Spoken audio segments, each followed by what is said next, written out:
I want you to write down a question, the answer to which you are extremely interested in having. And since they will be anonymous, there won't be any psychoanalytic follow-up on the type of question that you put down. So, although that would be perfectly possible. And if I see a question which signals impending neurotic breakdown, well, I'll announce that and you can see me afterwards. No, I'm being facetious.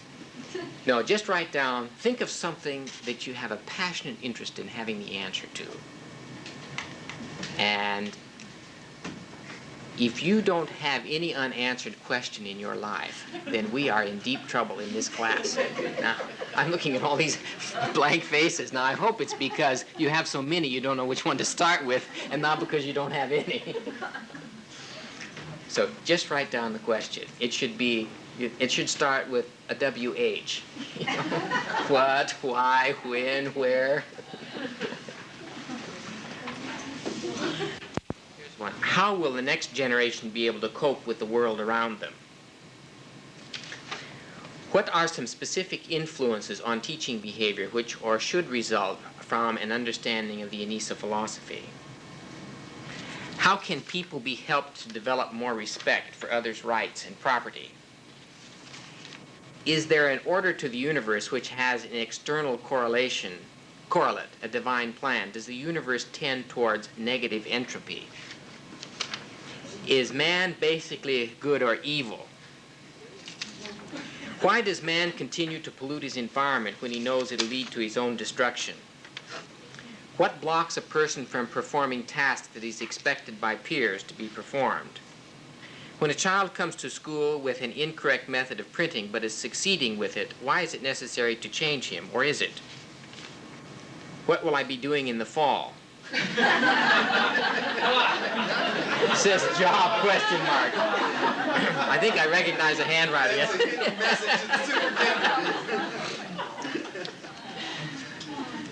Will the Anissa philosophy carry through the child to adulthood?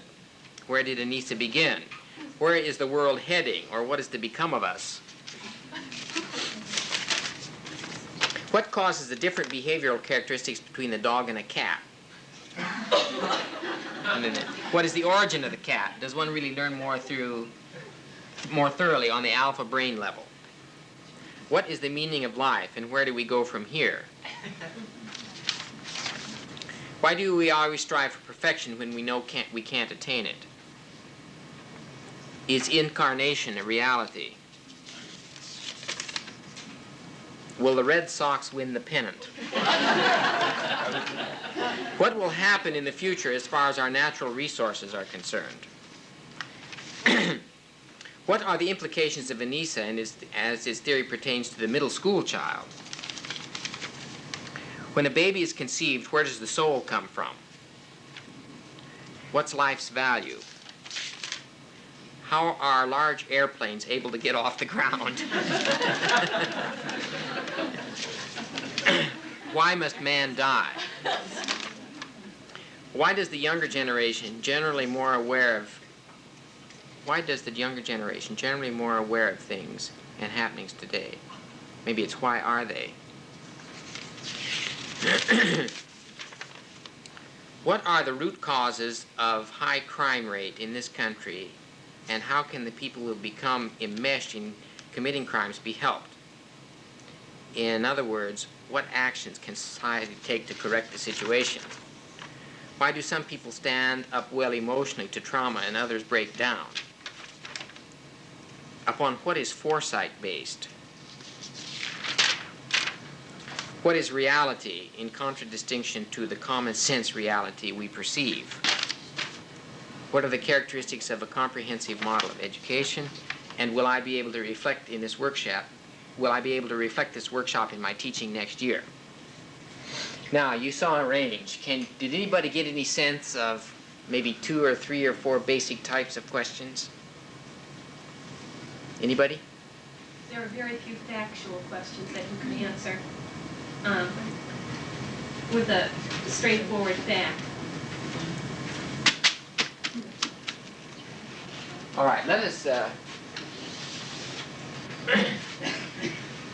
let us put over here that the question seeks an answer that is empirically verifiable. The word verity means truth in Latin. So this means that on the basis of practical experience, you can establish the truth of the proposition, or you can establish the reality of the situation. This is a continuum now. Over to here, where they are not subject to maybe any, or we put direct verification. And these questions that we got range all the way from here clear over to here. And there are some in the middle that's hard to tell exactly where they might fall. But let's say we'll draw an arbitrary line in the middle. Now, the questions which fall on this side are philosophical questions. And the ones which fall on this side are scientific kinds of questions. Now, historically, a question that originally popped up over here through man's experience and inquiry has moved over on this side. And that in fact the advance of man and the progress of man scientifically has been largely to keep asking questions over here in new and different ways, and to set up experiments, to collect observations, until finally something is verifiable, in which case it moves over in this direction. In fact, if you look at philosophy originally was just seen as the overarching notion of science. As Mag put in her little introduction, science and philosophy were kind of one and the same thing. But the moment some of those philosophical questions came to be answered empirically with verification, and a body of questions addressing similar kinds of issues began to be answered, a science grew up with a specific name: chemistry, biology, zoology, and in finer areas, so you get histology and anatomy and physiology and so on. Now, if you take, see at the moment, the question, will the Red Sox win the pennant? At the moment, this is over here, but in a very short space of time, it's going to move over here. So that when it's just a matter of time, then that sort of a question is not really a philosophical question. It's an empirically verifiable one. It's just a matter of waiting to see. And so I would say that one goes right, that question goes right at the far end. Now, when you take another question here to give you another one, how are large airplanes able to get off the ground? That goes right there too. Those would be two kinds of questions which are definitely on that end. Now let me take, is there an order to the universe which has an external correlate? That one goes over here. Is man basically good or evil? So that goes over here somewhere. Where in the world are we heading, or what's to become of us? Which is a question, what is man's destiny? See, that's way over here. What is the meaning of life? Where do we go from here? What is the nature of man? Those are all over here.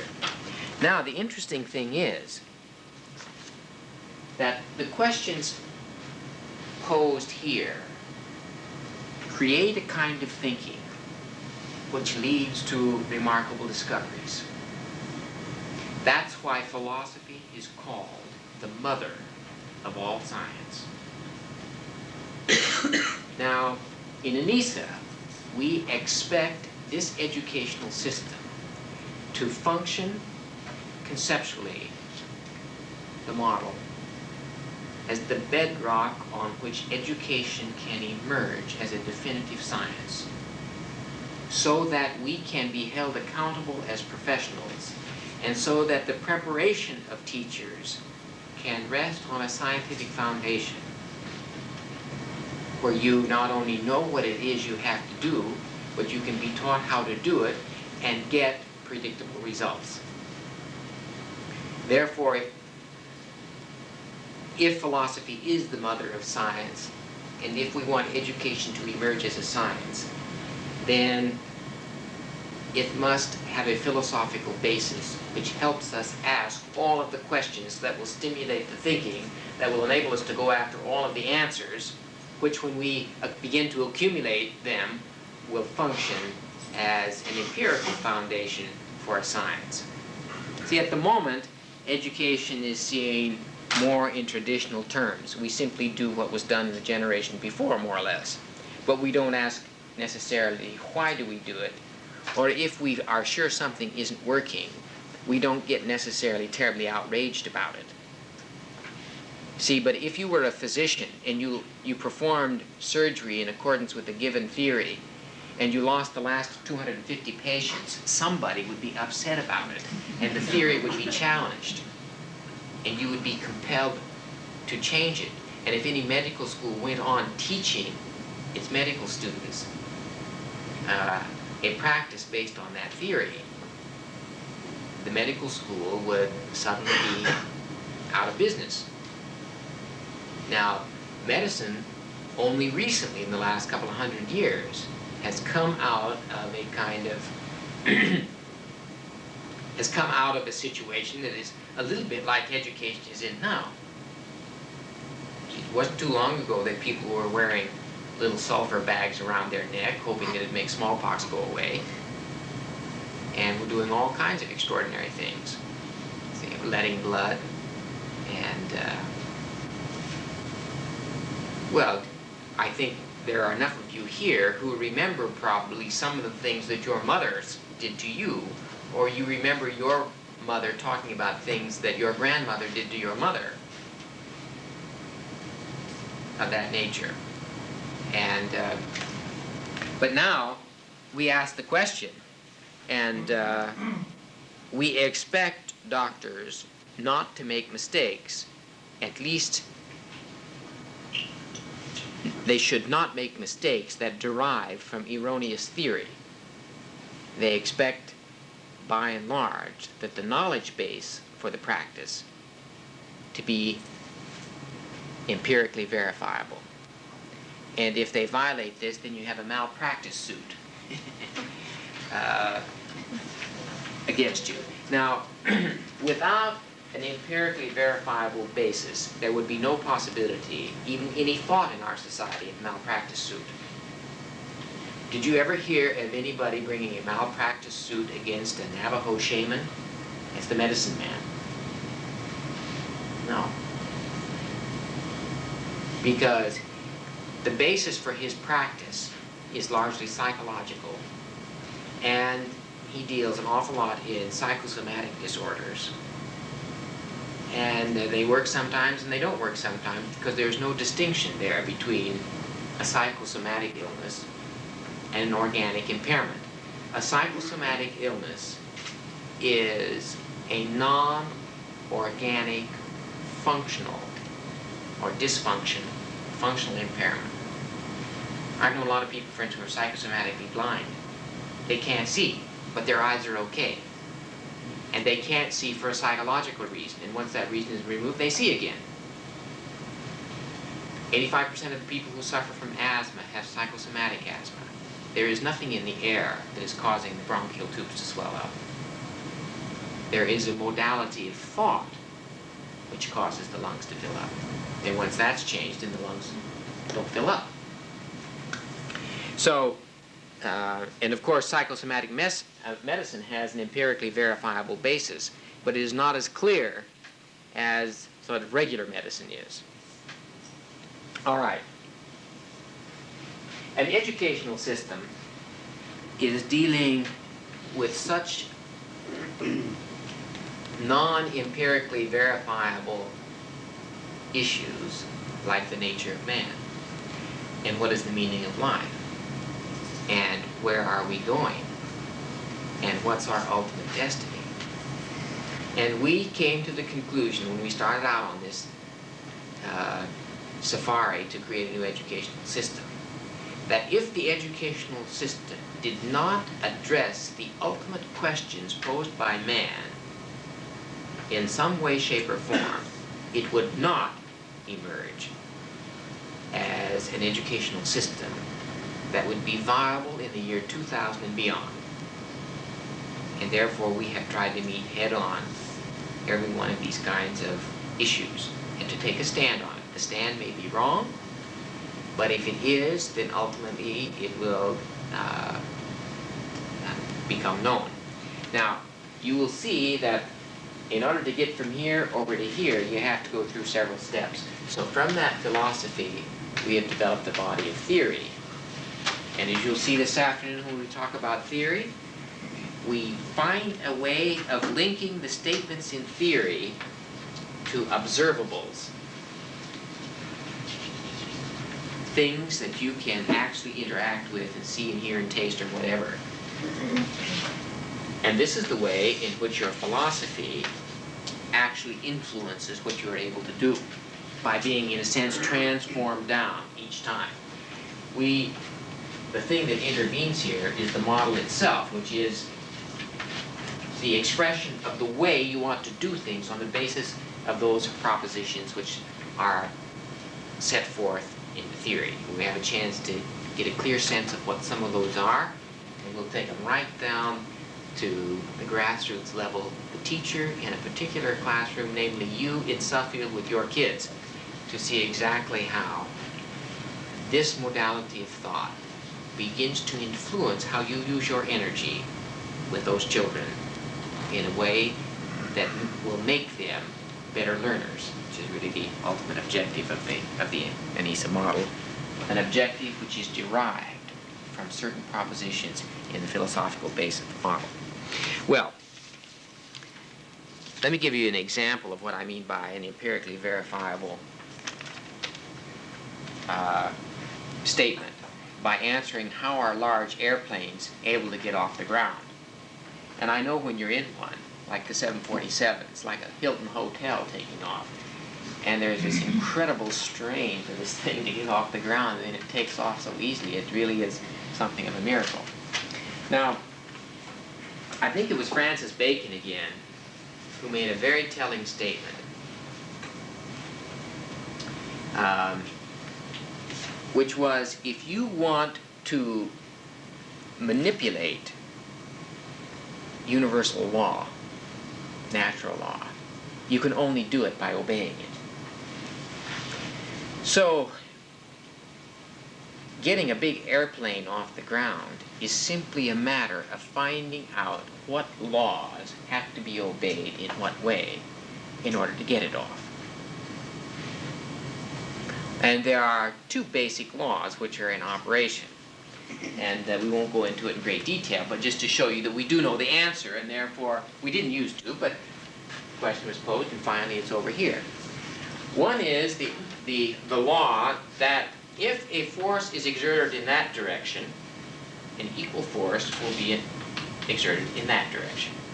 So that in the case of the jet engine, when the air is pulled in because of the turning fans, and it is compressed, and then it is made hot so that when things get hot, they want to be less dense, so there's pressure built up, and it shoots out the other end. So a force is going in that direction, it then pushes the plane in that direction. So that gets it moving. Now, and movement is essential to lifting it. The shape of the wing is like this, more or less. Now, when a body of air hits here, part of it has to go this way, and part of it goes this way. Now, you can see that since the distance around here is longer than here, the air particles here have to spread out, whereas these are closer together. This then creates a partial vacuum. So the air here pushes up. And you're putting tremendous amount of air over this wing per unit time because it's moving forward. The faster it moves, the greater this semi-vacuum is above the wing, which means the greater the pressure pushing it up. So as you get up speed, it pushes it up, and finally, no matter how big it is, if you can get it fast enough, and of course the bigger it is, the faster it has to go to get up, it'll take off. Now, of course, it's a little bit more involved than that. If you've ever seen the inside of a jet plane and you see all the instrumentation, there's a lot of things that influence it, but those are the two basic laws which are in operation there, and once we know them, we can design practically anything in order to get it to move in the air. The history of aviation is a history that begins here with a desire to, why can't we fly like the bird? That's the question. To, we are flying better than the birds. Because, and of course if you look at the bird's wing, you see it has many of these same principles. Now of course the bird doesn't have jet power. It uses another kind of power. It uses the wing itself to get the forward motion, and then uses the wing itself to create this aerodynamic, to take advantage of that aerodynamic law. The advance of modern technology has proceeded precisely on this basis of discovering the law and finding a way of applying it. And this is what a lot of basic research is all about. The ENISA position on basic research is that it should be invested in fairly heavily. And yet, basic research is designed to satisfy man's curiosity, and initially, very often has no utility. But we always find a way to make use of the information later on. I remember when Michael Faraday had invented a little electrical device to measure a certain attribute of the flow of electrons. And you know the farad, which is a unit of measurement of some aspect of electrical phenomena, was named after him. And when he invented this device, he couldn't get a patent on it because he couldn't establish its utility. The British Parliament would not grant him a patent. So he decided he should not think in scientific terms, but in political terms. So when he appeared before the Parliament for the second time to get his patent, they said, "Tell us why you should have a patent on this device." And he said, "Because it's taxable, my lord." And he got the patent. So because the parliamentarians could see a use in it then, it would produce revenue at some point in time. And of course now we use that invention all the time. On the other hand, it does seem not quite right to invest heavily in basic research just to satisfy men's curiosity when there are a lot of critical human needs around not answered, whereas if we put our minds to those, we could find some answers which would have immediate practical utility. Well, you get an idea now that the basic distinction between philosophical thought and scientific thought has to do with empirical verifiability. What does empirical mean? Anybody? It means subject to practice, subject to doing and observing. I want to just quote a statement from a great philosopher, Ewing, who says, "We refuse to regard as philosophical those questions, the answers to which can be given empirically." And that seems to be the basic distinction. Then as empirically verifiable knowledge accumulates around a philosophical issue, it usually breaks away from philosophy and becomes a science. And this is what happened to psychology, which was always a part of philosophy until a long time ago, and then it finally broke off, but it still has a lot of apron strings that it's tied to in philosophy because it made the mistake of borrowing from physics everything that physics was doing and tried to import it lock, stock, and barrel and therefore come to understand man in the same terms that Newton and his amazing crew were understanding the nature of the universe, which was a mechanistic approach. We'll get into that in a minute. Now, a couple of quotes from Whitehead, whose cosmology we have drawn most heavily on in developing the ENISA model. I meant to bring a book for you. It's a book that gives the summaries of 200 major philosophers, and which I recently acquired and use as a handy reference now, because those enormous volumes of the original writings of all these philosophers is an enormous compendium of information which is very difficult to go through, and this summary seemed to be very nice. But we, in trying to make certain that the roots of this model were based or were sunk deeply into the best of man's thinking throughout civilized time, we made it our business to sample that thinking. 2,300 years of it, starting before Parmenides, starting with Parmenides, who is the only significant philosopher, Greek philosopher before Socrates, who began to raise many of these basic issues and then provide non-empirically verifiable answers to them. But once you generate theories from those answers, then pretty soon you get down to a practice, you see, and that's what the big struggle is all about. Whitehead says, philosophy brings insight and foresight and a sense of the worth of life. In short, that sense of importance which nerves all civilized effort. Another place he says, philosophy is an attempt to clarify those fundamental beliefs which finally determine the emphasis of attention that lies at the basis of character. In other words, if you go through life without ever asking yourself these critical questions, what do you spend your time on and your thought on and your money on will be in accordance with those questions. Now, of course, we have to be concerned with practical, mundane things like, where will I be next year? Will I have a job? Or, if you have a little interest, will the Red Sox win the pennant? And so on.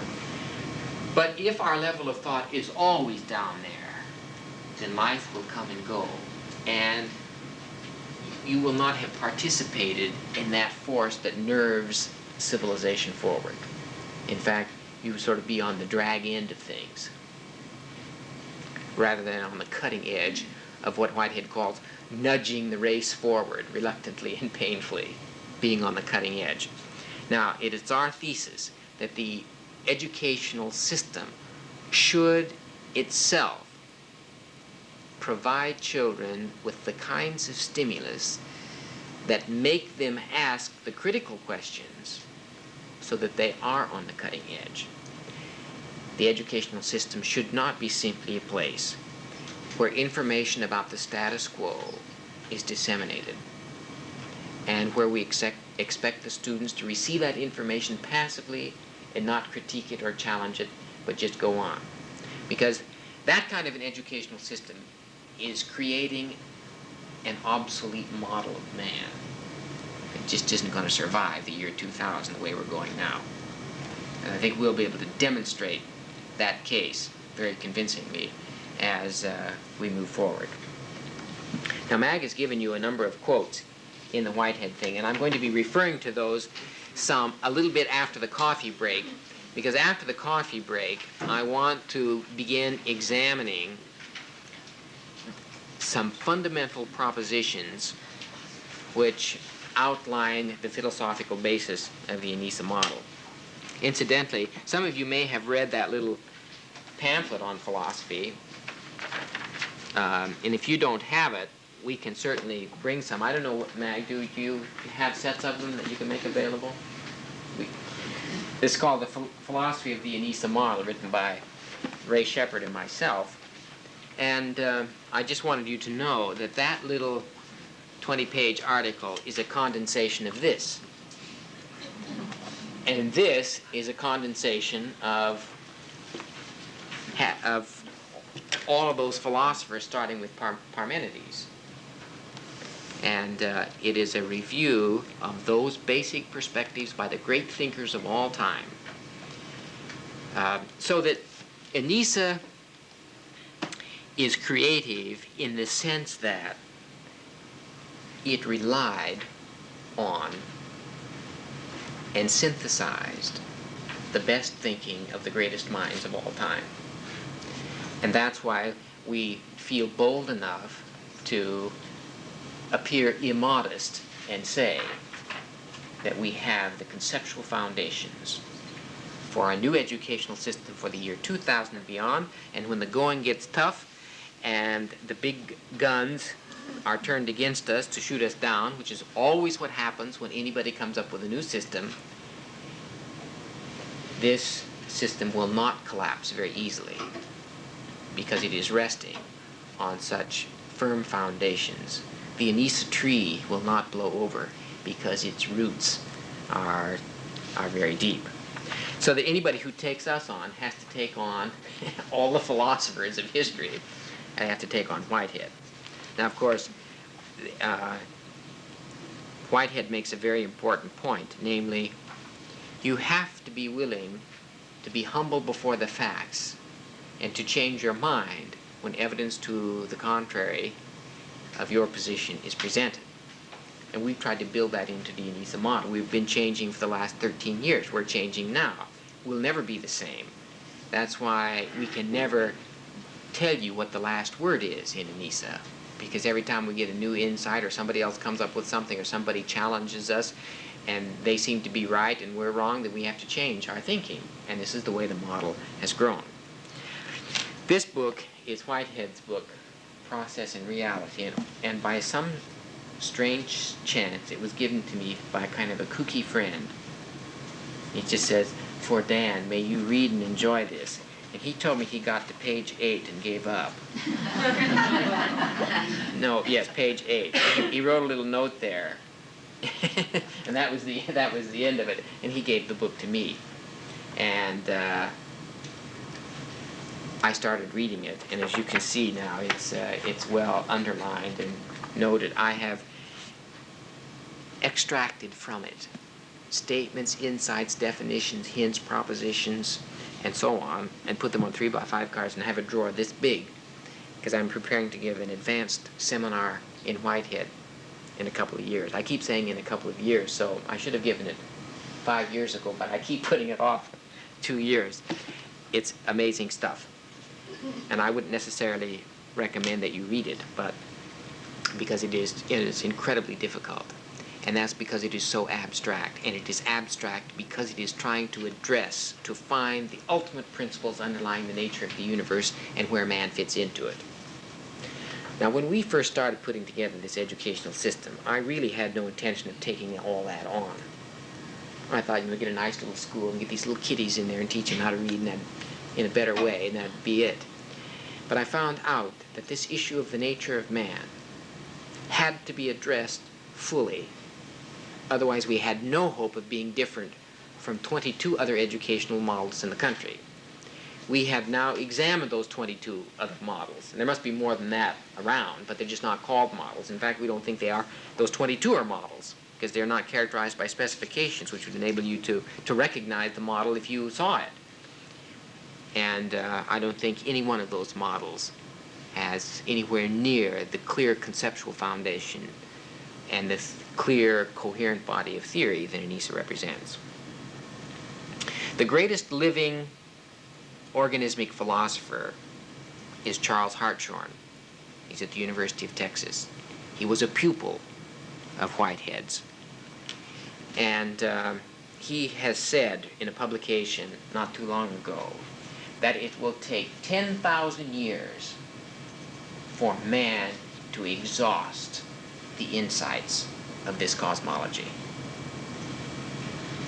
And that, he says, is 10,000 years with large numbers of people working on it. Well, we don't have that many people working on it, but we have a few. And then Patabi gave me for my birthday a few days ago a book called The Hartshorn Festschrift. It's a festival of writing in memory of, or to Charles Hartshorn, by his pupils, in which they say this represents a great addition to Whiteheadian literature. And I was interested to note in here there is a chapter on Whitehead in the non-English world. Because Whitehead was an Englishman who left Cambridge and came to Harvard, went from Cambridge to Cambridge. He was a mathematician, logician, and ultimately a philosopher. And I was really very impressed at how Whitehead in the last 10 years has begun to be translated into French, to German, to all the Scandinavian languages, into Spanish, into Italian, into Russian, and that they predict in here that in the next 50 years, Whitehead, who has remained for some strange reason, relatively obscure as a philosopher, will emerge as the great philosopher in the 20th century. Well, I can see why he's remained a little bit obscure, because when you try to read it, it'll just, one page and you'll be ill. And this is largely for two reasons, which Whitehead outlines. And when he outlined that, at least it made me feel comfortable about dealing with it. He said, when you try to create a new system of thought, you have to redesign language. And you can redesign language in two ways. You can use old words and endow them with new meanings, in which case everybody will be confused. Or you can invent new words, in which case you'll put everybody off. So he said there's no way to win. You either put people off or you confuse them. And I think Whitehead did both. He both put people off and confused them, because he invented some new words, but he endowed some old words with some radically new meanings, and it's curious. When you are reading this stuff, when you come to those words, you have to make yourself think of them in a new way. Now, there are going to be a few words like that, because Anissa was faced with exactly the same problem. Redesigning a language, a terminology, and endowing that terminology with some new meanings. And Jeff is doing his advanced graduate work in the area of symbolization and meaning in language. So I'm hoping by the time he gets done with his dissertation, we're going to have more of a handle on how to help people do this, how to help people get a new meaning of a word without always regressing to the common meaning which they attach to it. We have been depressed by our own repeated experience with ourselves and with others that people think they know what a word is because they can use it in a sentence and because they can pronounce it. And therefore we have paid particular attention to the definition of a definition, so that when we define something, we know that it is, by golly, defined. And you will see, when we get to the theory, that much of the relationship between theory and practice inheres in a real definition, and therefore we are real bugs on definition. We have a long way to go, but I think we've made a good start. Okay. Now, I want to just jazz up your minds a little bit about the scope of philosophy, given this kind of orientation, so that you can begin to appreciate the foundation of this educational system. Once I give you that overall view of all philosophy by breaking it down into categories of inquiry, which are all on this end, then I'm going to pick the part that Whitehead falls into and give you a few statements about Whitehead to get us going. Then we'll have a coffee break, and then we'll come back and I will begin to outline what I am calling the first principles on which the Anissa model rests, and outline for you why you've got to have some first principles and what the nature of a first principle is and what they are in the ENISA model. There's one branch of philosophy called speculative philosophy. And, to speculate means to, this comes from the same word as spectacles. So it means to take a look at. But the curious thing is that you can never see what it is you're looking at in this case, because this is philosophy, and therefore it's speaking about non-empirically, non-verifiable aspects of existence. There are three kinds of speculative philosophy.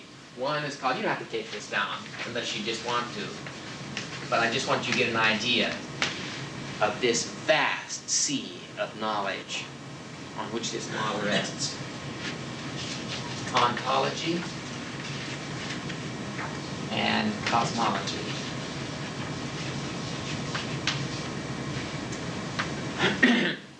Now, the word metaphysics, which tries to get at the ultimate nature of reality, that's what all this is really about.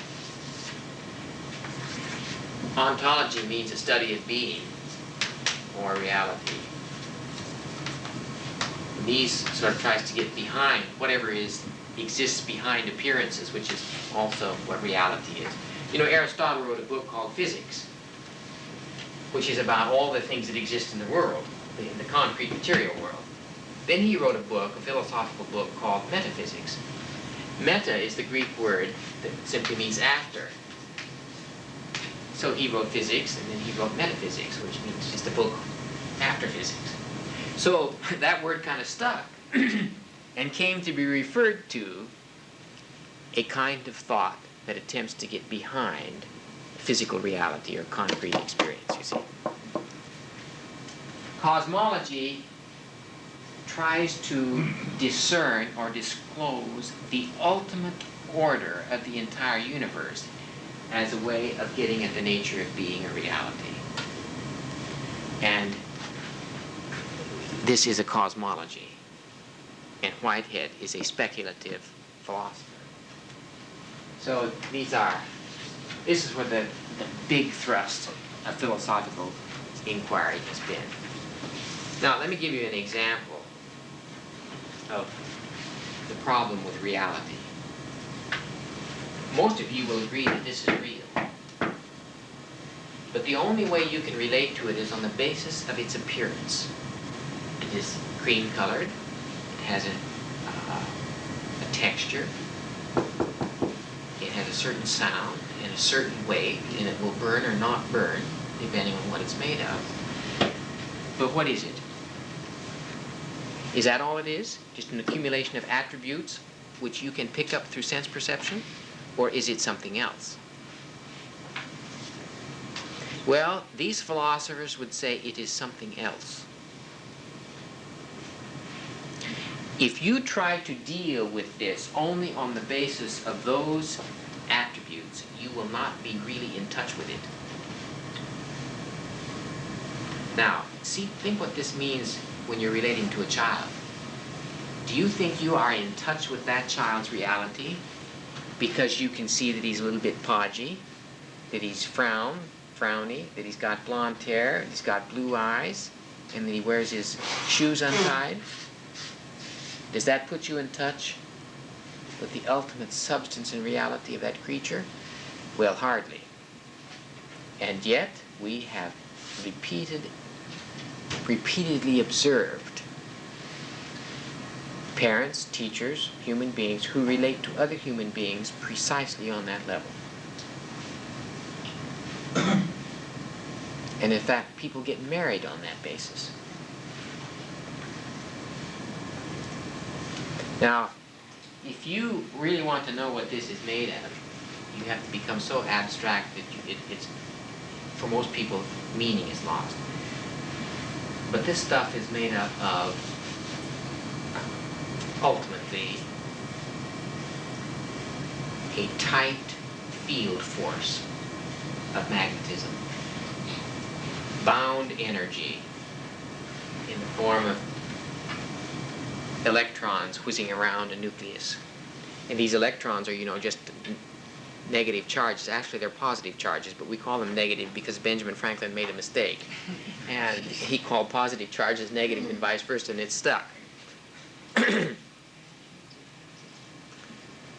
And the distance between the nucleus of an atom and an electron going around is like the distance between the Earth and the Sun, 93 million miles. You take the size of the Earth and its distance from the Sun, you see how much space there is between the Earth and the Sun? Now supposing you could just all collapse that right down. If you had a thimbleful of just plain electrons, there would be no piece of equipment on this Earth that could lift it. There is so much space between the middle of the atom and the electrons rolling around it, just like there's all this space between the Earth and the Sun that we're revolving around, because we got the idea of the structure of the atom from looking at the way the universe is out there. You see, we're probably as some philosophers say, we may be just a little molecule on the hind leg of some enormous flea that is on some more enormous dog in somebody else. It just goes on and on. It's mind-boggling. Well, you see, these philosophers say, if you look at just the appearances here, you're not going to be in touch with this. Now, if you agree with me on that basis, then you will have put yourself into a position where you will recognize then the absolute necessity of theory. Because a theory is designed to put you in touch with things beyond their appearances. And this doesn't mean to say that appearance is not important, because as I put down here, we got to get to observables at some point. Another branch of philosophy is called critical philosophies, or analytical philosophy. And it's the philosophy that tries to understand and criticize the very way in which philosophy goes about trying to discover the nature of reality. And it has branches: epistemology, logic, and semantics. Different people break these philosophies down in different ways, but I find this the most, MAG has a slightly different organization there, but you can break it down in different ways. But this is one way to look at the different branches of philosophy. I'm going to talk about two basic principles of logic shortly, which when you understand then provides the basis for all systematic thought.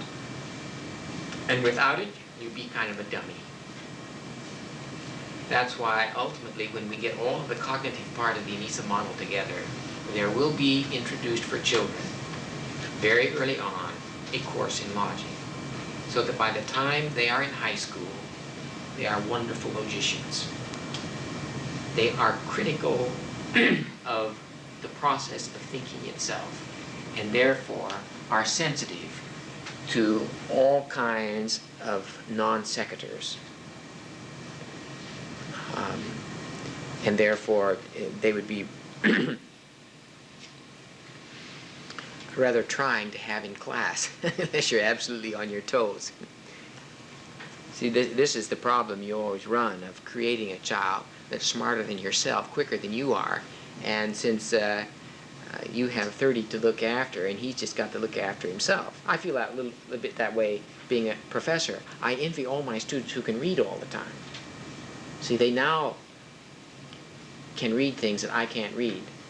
And that's why the ENISA model has to operate on a team basis, because there is no way for one person to know it all. Just impossible. And so what you have to do is have to keep a good relationship with everybody, so they'll keep passing it on to you what they know, and you reciprocate by passing on what you know, and that way you have an enlightened community growing up, you see. So epistemology ask the question, what is the nature of knowledge? Now you would think, well, that's an easy question to answer, but there are just tomes written on the nature of knowledge. And you can just take it from me. It's a complicated issue. For instance, one of the questions epistemology asks, how can you be sure what you know is true? Well, that raises the question of what is truth. And that then raises the question of what is reality. And as you see, we say truth is always a relationship between appearance and reality. Reality is simply what is, but we can never be absolutely in touch with that, and therefore we go on appearance. Now, there is a relationship between here, and that's the truth of anything. So the truth is pretty relative stuff, but reality is whatever is. Truth is not the same as reality. Logic has to do with the reasoning process. It spells out the rules for getting to an accurate conclusion from a given premise. And that those have all been ironed out now, and for all practical intents and purposes, we can now say that if the premise is right, applying the rules of deductive logic, the conclusion will be true, without a doubt. So that's all been pretty well worked out. Semantics has to do with the nature of meaning and how language is connected to events. There's a wonderful book, which is also mind-boggling, called, by I.A. Richard, called The Meaning of Meaning, which I tried to read about 10 years ago, and it just, I came to it too soon. I was still at the concrete operation stage in Piagetian cognitive development, and I couldn't leap up to the formal operations, and so I didn't get it. But it struggles with this notion of meaning, and it turns out that the meaning is not simply the definition of a word. I mean, what is the meaning of this occasion? See, and here was the ultimate question, of course, was, what is the meaning of life? Well, that's it also addresses the question of, is what we are saying what we mean? Now, you may think what you're saying is what you mean, but if you're sitting down with somebody and they feed it back to you, you often find out that you did not say what you meant.